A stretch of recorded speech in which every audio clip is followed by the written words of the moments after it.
Well, Congress still not able to come to an agreement over a budget. My next guest says we have a moral imperative to pay our debts. And joining me now is Lanny Davis, former presidential assistant, former special counsel to President William Jefferson Clinton. Good to have you with us, sir.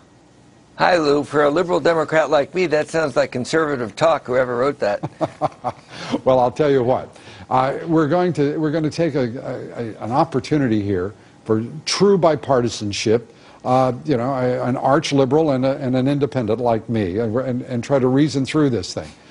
The Democrats wouldn't pass a budget for 2011 last year, controlling the House, the Senate, and the White House. What should we expect given Republican control of the House this year and meeting the issue head on midway through the fiscal year? Well, I'm sorry to say I'm a very loyal and quite partisan liberal Democrat, and I am not proud of my party in Congress, and I'm really not proud of any of us around the country who aren't endorsing the Simpson-Bowles Commission reality of looking at our national debt and doing something about it. And the Republicans are even more hypocritical because they're supposed to be the conservative party. So this is one of those moments, Lou, where people who are straight talking will blame both parties equally. Yeah, and I think that there's no question. I mean, a gasp of disappointment rising from the Tea Party movement as Budget Committee Chairman Paul Ryan came forward with his initial, if I may use the expression, lowball judgment about how much should be cut from the 2011 budget.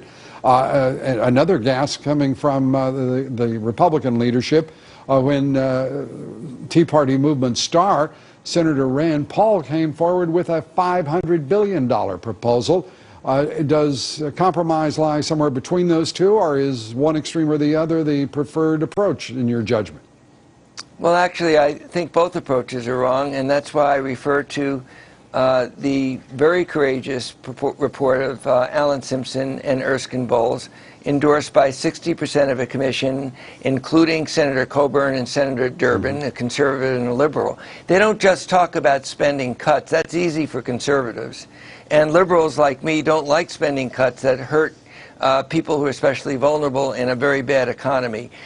You've got to do both cut spending and increase taxes, and that's what Bill Clinton did in 1993 without one Republican vote, and he took a $300 billion deficit, and he left office with a $1 trillion surplus with a lot of help from Republicans, and I give them the credit working with Bill Clinton to do that. But that's not what we're seeing today. Neither will it be done through cuts alone, nor will it be done by raising taxes. It's got to be both. Give me an amount, and then we'll talk about how we get there. Give me the amount first with the 2011 budget, because that's the unfinished business from a year ago that we need to complete here. Give me the number. To go off my theme that we ought to do both and follow what No, Alan I don't want you to go off your theme, but I just want to address one thing at a time.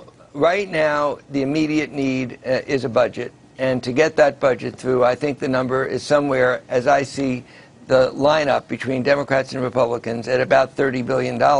I think that Senator Schumer has now gone to that number, which is a number that Paul Ryan said was satisfactory, but the right of the House Republican caucus, the so-called Tea Party folks, who I certainly respect, want $100 billion or much higher than that $30 billion. And in this economy, to cut that much money that quickly, I think Paul Ryan had it right, and there can be a deal somewhere in that neighborhood. Democrats, as you read in the paper, Lou, are going to have to help the Republicans get that through because they can't hold their own caucus because of the political right wing in their caucus. The political right wing, their caucus, the left wing, which wants to maintain the current size of the federal government.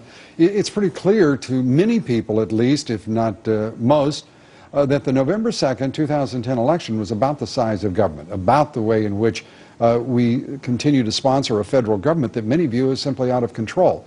To add taxes to that in the midst of this discussion on what is a spending crisis, it seems, well, if not unthinkable, impractical, at least politically. Well, look, I agree it's certainly impractical politically, and it's a hard thing to do in the middle of a bad economy. I think that Bowles and Simpson, I hope you've read it, Lou. Of course. Phase this in starting in about 2014 when we come out of the recession.